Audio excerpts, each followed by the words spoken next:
No sé si me da tiempo para explicar la península ibérica o algo. ¿Sí? Bueno. Total, bueno, España ya sabéis que tiene una historia tan grande, ¿no? Sí, y tan mezclado, ¿no? Entre judíos, musulmanes y cristianos.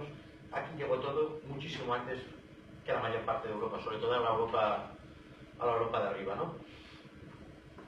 En España, yo calculo que los romanos ya trajeron alguna raza. Pienso la raza esta grande que conocemos todos, esta raza para comer, esta raza romana, ¿no? Pero también trajeron otros los cartagineses unos cuantos años más. Esto es Túnez, esto es la antigua Cartago. Aquí estaba la capital, lo que sería ahora Túnez, sería Cairán.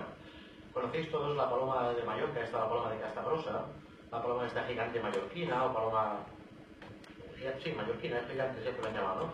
Esta paloma de color marrón, de tamaño grande, es idéntica a la paloma que hay en Cartago, que se llama Cairán, la paloma de los cartagineses, ¿no? Quizás un poquito más larga, de tamaño y un poquito más plumona que la paloma de Cairán. Coincide perfectamente que esta intersección entre la raza romana, la raza de Campania y esta zona de aquí del sur, a punto de la bota de Italia, y la paloma de Cairán. Y coincide que está en el vértice de estas dos, ¿no? O sea que ello para mí tiene un origen romano y un origen cartaginés. Después de ello llega la raza de los árabes. Los árabes, evidentemente, como dicen todos, en el 711, el primer año que llegaron a la península ibérica, no creo que trajeran palomas, no venían especialmente a traernos las palomas, ¿no? Supongo que vinieron aquí a investigar, a ver y a mirar, y con los años fueron colonizando la península y fueron trayendo las palomas posteriormente. Yo personalmente no creo que trajeron la buchona, ni ninguna de las razas que nos han dicho en los libros que se han traído. El primer dato de las buchonas es del 1600. Lo siento, porque todo el mundo dice que es del año 700 o anteriores. El primer dato de la buchona lo escribe Aldrovandi en Bolonia, en Italia, y es del año 1603. Antes yo no he encontrado nunca ningún dato. Bueno, durante el Imperio Árabe, la parte esta de aquí de la Corona de Aragón, la Corona de Cataluña y Aragón, y los País Valenciano, todas las Islas Baleares, esta zona del Mediterráneo, sabéis que en los siglos XIII, XIV, y esta época era época de comercio mediterráneo de los países catalanes, enorme. Y tenemos que Cataluña y Valencia tienen razas volteadoras todas típicas de esta zona aquí. Desde el Mar Negro, desde Odessa, por ejemplo, tiene razas muy similares a la de Odessa, Sebastopol, Constantinopla.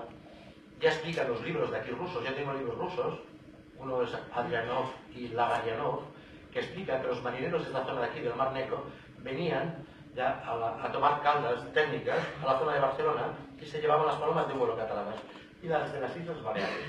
Por lo tanto, el comercio mediterráneo de aquí era enorme y la gente intercambiaba la afición que tenían similar. Si venían marineros a la zona y veían palomas que les gustaba por su color, pues las intercambiaban. Y todo esto era parte del Imperio Árabe, ¿no? De lo que sería el Imperio Omeya. El Imperio Omeya, como sabéis, casi todas las razas del Imperio Omeya en la península ibérica procedían de la zona de Siria, ¿no? Los omeyas eran de Damasco, ¿no? Entonces, yo creo que en la península ibérica confluyeron todas las razas de Berbería, que serían todas las razas del Islam, y después las del comercio mediterráneo nuestro, la de los países catalanes, ¿no? Valencia, Cataluña y las Islas Baleares. Y aquí confluyeron, en Valencia, que es la zona intermedia, confluyen todas las razas. Las ibéricas, introducidas de Berbería, y las introducidas de esta zona de Neopatria, Grecia, Atenas, Sicilia, las zonas Nápoles, las zonas que pertenecían a condados de la Corona de Aragón. Y las primeras buchonas en España, aparecen en 1700. Antes no hay ninguna. Por mucho que ponga los estándares del rafeño, del marchenero, que son del 711, que son del año... El primer dato del rafeño, por ejemplo, o del marchenero, es de 1917. No hace ni 90 años. No, sí, 91 años. Y siempre se nos ha estado diciendo que la trajeron los árabes, que tienen 1000 no sé cuántos años. No. El primer dato del rafeño es de 1917 y nada menos lo escribe el arquitecto que quiere reformar la Giralda. Le dice al campanero que estaba en la Giralda, le dice que por favor saque las dos parejas que tiene de marcheneros y de rafeños para coger palomas, que las saque del campanario porque quieren reformar la Giralda. Es el primer dato que existe. Lo que sí existían eran las palomas buchonas o ladronas en 1700, pero era una paloma simple, la paloma de la península. Un palomo parecido al castizo o al cuco que hay en Albacete o en Castilla, ¿no?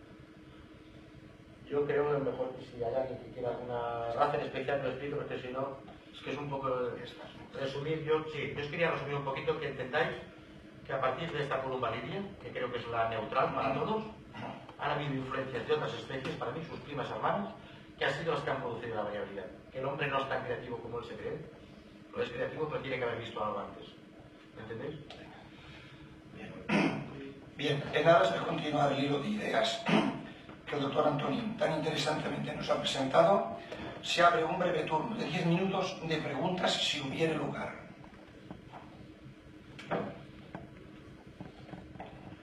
Solo es cuestión que alguien se anime, ¿eh? ¿Qué opinas? ¿Tu opinión sobre la mutación? Sobre las mutaciones. Bueno, la palabra mutación ya lo he comentado algunas veces, ¿no? Terminológicamente sería un cambio de lugar, ¿no? Pero si entendemos mutación en el estricto nombre de mutación, sería un cambio brusco, lo entendemos todos como una cosa brusca, ¿no? Yo mutaciones en palomas no he visto, no he visto. Mutaciones de verdad, mutaciones subrayadas y impulsivas. Lo que sí he visto son cambios, ¿no? Pero tampoco sé si estos cambios son tales. Porque mutación para mí sería estrictamente pues, lo que ocurriría cuando hay una explosión como en Chernobyl, ¿no? Una paloma que tiene dos alas, que entendemos todos que tiene dos alas, le salieran 4, o ninguna, o 2 patas, o algo que su anatomía no se lo permite. Eso para mí es una mutación, ¿no? Los cambios de colores o los cambios de estructuras de las plumas o de formas, para mí están producidas por la combinación de genes. Para que entendáis, yo creo que un gen tiene personalidad propia. Los genes, contrariamente a lo que sale por televisión y todo, parece que sea tan simple, no son tan simples como... Un gen tiene personalidad propia. Por ejemplo, yo me puedo comportar así con vosotros delante, pero seguramente en mi casa me comporto diferente. Y soy la misma persona, soy el mismo gen. Pero delante de vosotros me comporto de una manera y después con mi familia me comporto de otra. Y en el trabajo seguramente de otra forma. Por lo tanto, un gen cambia su comportamiento y su influencia según los genes que tenga alrededor. Hay genes que se activan por hormonas, por enzimas y por muchísimas razones, ¿no? O por la activación de otro gen que tenga en presencia de él. Por lo tanto, si de aquí me sacaran Emilio, que es otro gen, seguramente yo me comportaría diferente. Por lo tanto, no tengo una individualidad tan fácil, ¿me entiendes? No, dependo de mucho. Por lo tanto, una mutación tiene que ser algo que no ha sucedido nunca. Entonces, si faltara de aquí Emilio o yo, y esto funcionara de otra forma diferente, ¿eso sería una mutación? No lo creo, somos los mismos, estamos dos, hemos cambiado algo. Diferente sería que creciera algo extraño, algo que no es estructural en aquella especie, ¿entiendes? Para mí una mutación solo se produce cuando hay un cambio brutal, o una malformación por alguna medicación cuando es un embrión, por ejemplo, o por ejemplo por problemas nucleares, o cosas así. El hecho de que un pajarito sea de color amarillo, o tenga cresta o no tenga cresta, eso es una mutación, entre comillas, ¿entiendes? Al cruzar, por ejemplo, un canario con otras especies salvajes, estas pequeñas variaciones que le ha introducido otra especie, decimos que el color rojo, por ejemplo, o amarillo de los canarios, pues el color rojo, el factor rojo se introdujo con el cardenalino venezolano, lo sabemos todo. Pero este pajarito no introdujo solo el color, introdujo el color y un montón de genes más suyos, enzimáticos, de proteínas, de constitución, de comportamiento, muchísimos. Y estos se han ido recombinando con el del canario, y estos producen muchísimas variaciones. Yo es que creo que un gen tiene una personalidad propia, y esto de coger un gen y meterlo en un sitio tranquilamente, como dicen en la televisión, que cogeremos el gen del tomate de color rojo y lo pondremos en el del maíz, para que el maíz no sea amarillo sino sea rojo, se tiene que ir con muchísimo cuidado, porque no sabemos que ese gen del color lo que hará en presencia de otra multitud de genes que nunca han estado en contacto en su vida con él. El gen del maíz, el del color, será el amarillo, si es que existe, que no lo sé en el caso del maíz. Pero hay un montón de genes que nunca han estado en contacto con el gen este del color del tomate, ¿entiendes? O sea que pueden producirse variaciones, yo creo que es un problema bastante... Yo con los transgénicos tengo mis dudas enormes, porque no lo veo nada fácil, nada fácil. Y en ciencia se tiende... Sí. Un canario. Sí. Negro. Sí. Entonces, no había sido negro, se volvió negro. Sí. Bueno, cuando lo he visto, pues claro, me quedé, digo, ya está, ya lo hemos descubierto. No, sí. Y resulta que no era, dicen que era una de esto de... Un problema metabólico. Sí, hepático. Sí, sí, puede ser perfectamente. Problemas metabólicos que pueden producir exceso o la falta de melanina, ¿entiendes? La prueba es que aquel animal se murió y no se supo si podía... De hecho, por ejemplo, en personas cada vez podemos tener más pecas con la edad, ¿no? Y según qué enfermedades pueden producir más pecas hasta producir... Y en Palomos, en una ocasión tuve una pichona que era azul, Sí, sí, sí. completamente azul. Y cambió a Y blanca y cuando azul. hizo el cambio de pluma se me volvió Blanca y azul. Con manchas con una cabello. mascarada, Sí. casi Sí. negra, Moteada. moteada pero casi negra. Sí. y era azul. Hay un factor genético que se llama SUTI, Sí, sí. que Bueno. lo puede producir. Ahora, ¿de qué fue? No lo sé. Sí, sí. Hay cambios metabólicos que pueden decir No lo cambios sé. en el color. Nunca estuvo suelta, ¿eh? Ya. Estaba enjaulada y vi ese cambio, Es muy posible. que no me pasó nunca más. Es muy posible. Cambiando de tema, con Dime, respecto David. al buchón de pico corto de Levante, Sí, ¿tiene algo que ver con las palomas que has descrito antes de berbería de pico corto? yo creo que sí. Yo creo que sí. Yo creo que sí. Coinciden dos ramas muy importantes. O sea, la paloma buchona no nace como buchona como tal, nace como una paloma arrulladora. Los primeros datos que hay de la buchona, de la ladrona, primero le llaman paloma batidora. Lo que hace es expresarse batiendo las alas, bate las alas. Como hacen todas las palomas cuando cortejan, lo sabéis, ¿no? Baten las alas, tienen mucha fuerza y Incluso la columbaria. incluso la columbaria, ¿no? Palmean. ¿Qué llaman batidora o arrulladora? Y además, hay varios libros muy antiguos que hablan de esto. Por lo tanto, la primera expresión del celo de la paloma es batiendo las alas, luego arrullando más de la cuenta, cantando más de la cuenta. A partir de aquí empieza a desarrollarse el buche. A partir de aquí empieza a desarrollarse. Pero la paloma que tú dices, la de pico corto, que sería la paloma de casta, el cuco la llamado cuco o castizo, que nace en esta zona aquí, Ciudad Real y Albacete, y parte de Murcia y parte de Jaén y Granada. Esta paloma de pico corto es muy batidora, da muchos golpes con las alas, ya en francés le llamaban claquar, batitore, también se llama en Italia. Y esta paloma de aquí es de pico corto, es batidora y es arrulladora. Es la auténtica paloma ladrona. Pero la puta esa Sí. era muy seductora. Muy seductora. Porque yo la conocí. Sí, existe aún. La tuve. Ahora la estamos Ahora hace recuperando. muchos años que no la veo. La estamos recuperando entre unos cuantos y hemos hablado con la gente de Albacete y de Real. Yo la primera que tuve la tuve de Córdoba, me la mandaron de Córdoba. Sí, Bueno, sí. no, un señor que se vino aquí. Hubo un tiempo que había una raza en Córdoba que se llama pico corto de Montilla, que hasta ha salido publicada en algún póster, que no fue una raza como tal, pero Montilla sabes que es Córdoba.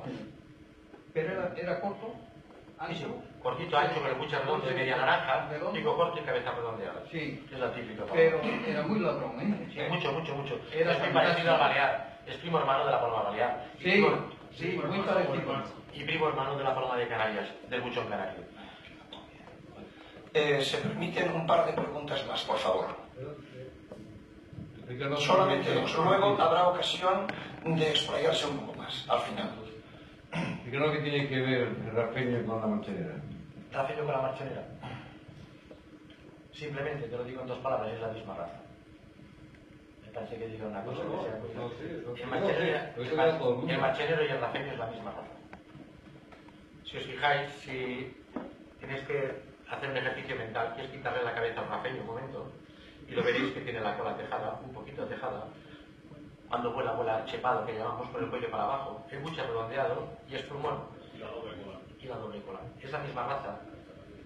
En 1800, Simón de Rojas Clemente, que era el director del Jardín Botánico de Madrid, describe la columba botulosa, rostro breve y craso, andaluza, dice buchón andaluza, rostro breve y craso, rostro breve y ancho y craso. Y la describe como una sola raza. Esta raza que sería como un buchón, no sé si conocéis al beleño o al canario, son palomas con la cola un poquito tejada, con la cabeza muy ancha, del pico corto. Esta paloma, que sería la columba buturosa andaluza, esta rostro breve y craso, se divide en dos en Sevilla. En Sevilla solo había dos razas. A partir de esto se hicieron dos razas. Uno se empezaron a seleccionar, que era la gente de bien, la gente pudiente, la gente de posición. Empezaron a crear una raza con la pluma mucho más suelta, con la cola tejada, olvidándose de la cabeza. Y consiguieron hacer aquella pelota, que es mucho más chido. Y la gente del populacho, la gente que le gustaba batear con los palomos, cogerlos y utilizarlos como ladronas, obvió esta parte de la pluma y escogió la más que tuviera la cabeza bonita, la cabeza cuadrada y el pico corto. Pero es la misma raza dividida en dos. Los dos tienen el buche rajado, los dos tienen la cola tejada, los dos son plumones y los dos son de Sevilla. Es la misma raza dividida en dos. Una última pregunta, por favor. Bueno, entonces continuaremos al final este interesante coloquio y ahora ya tenemos que dar paso al señor Luis Colón. Y no sin antes dar las gracias al doctor Antonio.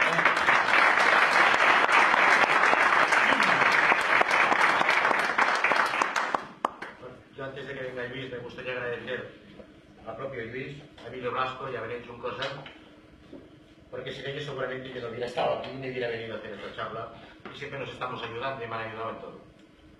¿De acuerdo?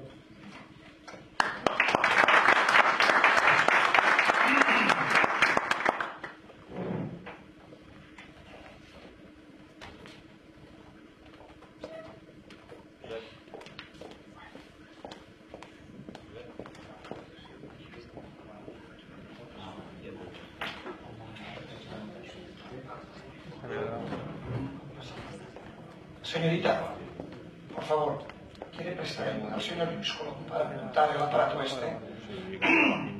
Tendré que hablar con susurros como la Carla Bruni. Cuando dice siete,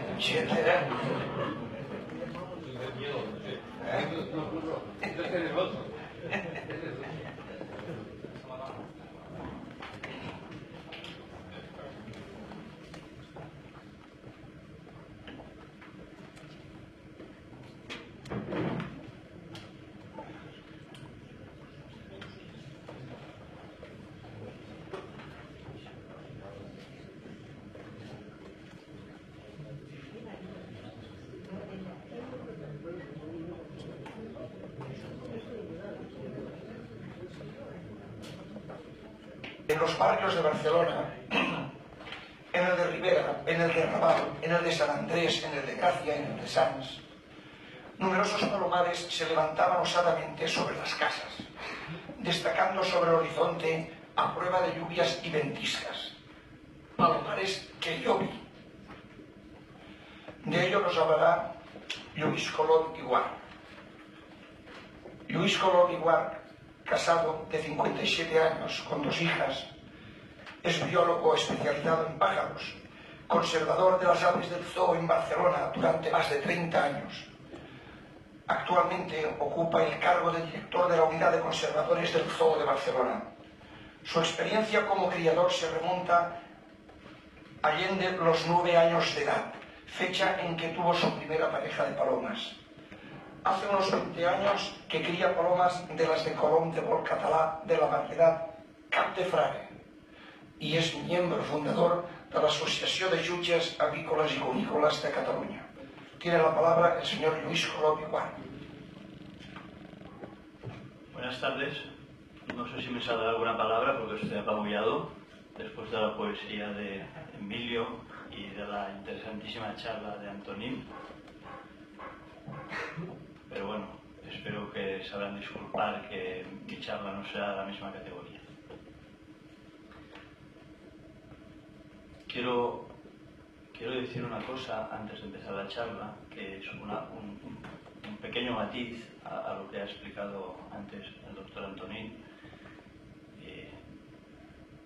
que todavía viene a reforzar un poco más lo que él decía, y es que cuando se cruzan las especies salvajes, entre ellas tienen mecanismos para evitar estos cruces y estas hibridaciones. Sin embargo, cuando estas especies salvajes son criadas por el hombre, estos mecanismos muchas veces se rompen, desaparecen, porque las aves, todas tienen hay un fenómeno que se da en las aves que se conoce con el nombre de improntación, que consiste en que cuando un ave tiene poco tiempo de edad, reconoce a su especie a través de la vista de sus padres. Y eso quiere decir que si nosotros cogemos el huevo de una paloma y lo ponemos en el nido de otra paloma de otra especie, cuando ese huevo nazca, ese pichón va a creer que es de la especie que le está criando, no de la especie de origen suyo.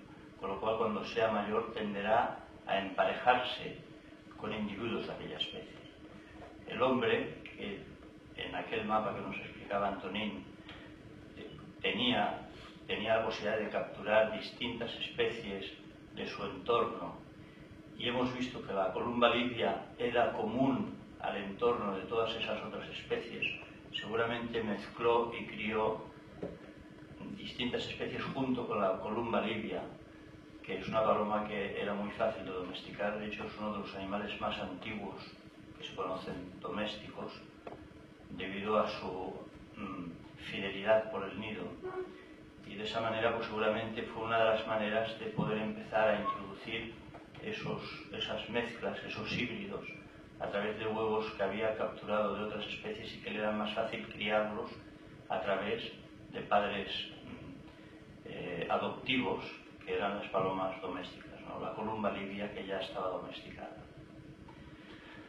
Bueno, así de esta manera pues llegaron, como como nos ha explicado el doctor Antonín, las palomas a Cataluña y al levante español en general, a través de, sobre todo, el gran comercio que hubo por parte de los peces catalanes y sobre todo Barcelona, y las palomas que ya habían llegado mucho antes a través de los romanos, de los árabes, etcétera, se fueron mezclando con estas razas que venían del este y que eran palomas de alto vuelo con estas características de ojos de perla, etcétera, y fueron creándose pues unas razas adaptadas a este entorno del levante español, y también que habían ido heredando pues diferentes tipos de genes de las palomas que ya habían aquí, de manera que se fueron creando pues una serie de razas.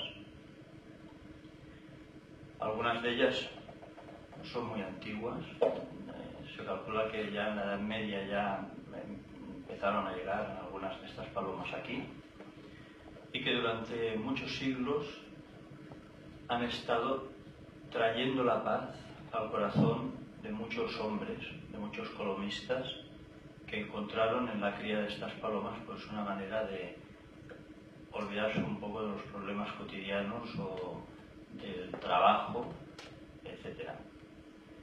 Eso hizo que fueran en auge y que se llegara un momento en que, bueno, durante a finales del siglo XIX, principios del siglo XX, pues eran casi los animales más abundantes que había. Muchas de ellas estaban ligadas a zonas urbanas incluso, como decía Emilio antes, los palomares estos atrevidos de Barcelona. Se calcula que en Barcelona había un palomar en cada 3 edificios, o sea, por cada 3 edificios uno tenía un palomar en el terrado, ¿no? Y de repente estas palomas han pasado a casi desaparecer del todo. Hubo un punto de inflexión importante en este cambio, que fue la Guerra Civil Española, o sea, antes de la Guerra Civil y después de la Guerra Civil. Por descontado, la guerra, como todas las guerras, no debió ser la época más favorable para la cría de palomas, y debieron desaparecer mucho, pues, entre otras cosas por la hambruna, por la falta de conseguir alimento para las palomas, por los propios bombardeos, por la situación en general. Pero luego seguramente también han influido muchos otros factores, ¿no? Después de la Guerra Civil hemos entrado en una época más moderna, con muchos medios, donde ha aumentado muchísimo la oferta de ocio, y la gente ya no tiene tanta necesidad de criar palomas para entretenerse, y hay muchas otras cosas que se pueden hacer, con normativas cada vez más complejas por parte de la administración, de los ayuntamientos, que cada vez pues prohíben, dificultan más la tenencia de estos animales, ¿no? Los que todavía tenéis palomas sabéis lo complicado que cada vez es tener animales, ¿no? La cuestión es que llegamos a una época en que estas palomas casi habían desaparecido. En estos momentos, aparte de una serie de personas todavía aficionadas, se está intentando pues volver a recuperar estas razas, y esta charla es muy breve. Solamente explico en 4 palabras, he intentado explicar en 4 palabras la situación actual de cada una de estas razas típicas catalanas, y poner un poco en contacto a aquellas personas que puedan estar interesadas, que sepan con quién pueden contactar para poder conseguir ejemplares o para poder trabajar o añadirse pues a este trabajo inicial que se ha empezado a hacer.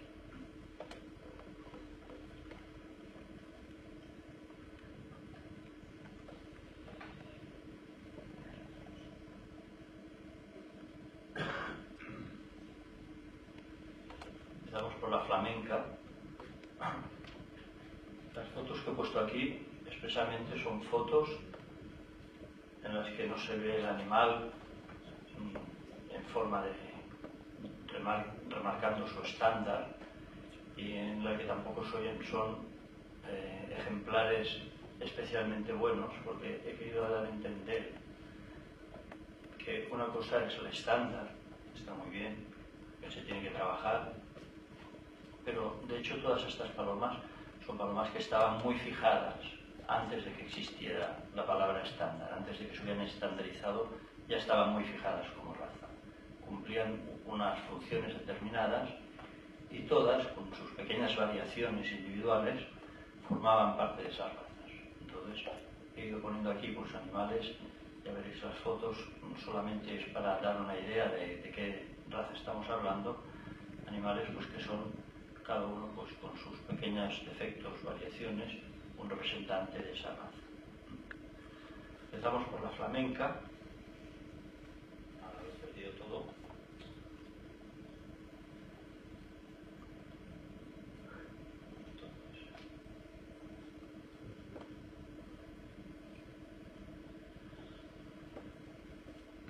Es un animal que está prácticamente extinguido.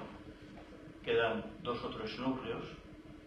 El principal en Mallorca, en el colomista Gabriel Tomás, con un número aproximado de unas 10 parejas.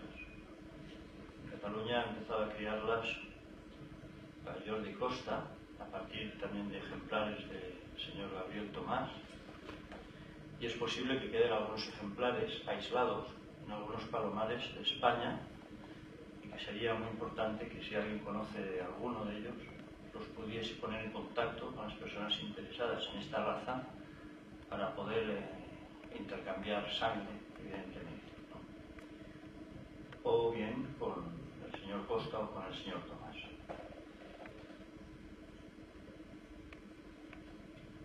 Aquí tenemos el Louis de Maduixa. Vemos que tanto la flamenca como el Louis de Maduixa seguramente son palomas que proceden de un tronco común y tienen algunas características parecidas en cuanto a los ribetes de los ojos, heredados seguramente de ese gen de la columba guinea, perdón.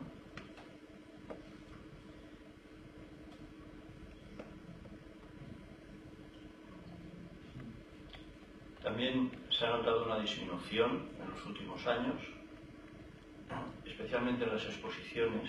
En los últimos años han disminuido el número y también la calidad de los animales presentados. Entre otras cosas porque esta es una paloma que requiere por lo menos 2 años para poder desarrollar bien toda su personalidad, todas sus carúnculas y todas las características de la raza. Eso todavía es una dificultad añadida a esta época en que vivimos de prisas y de logros inmediatos. Todo el mundo quiere tener logros inmediatos y tener que esperar 2 años para poder presentar una paloma a una exposición no es algo que entre dentro de lo que la gente está dispuesta a hacer. Entonces las palomas que se presentan en las exposiciones normalmente son pichones o animales demasiado jóvenes que todavía no presentan todavía desarrolladas del todo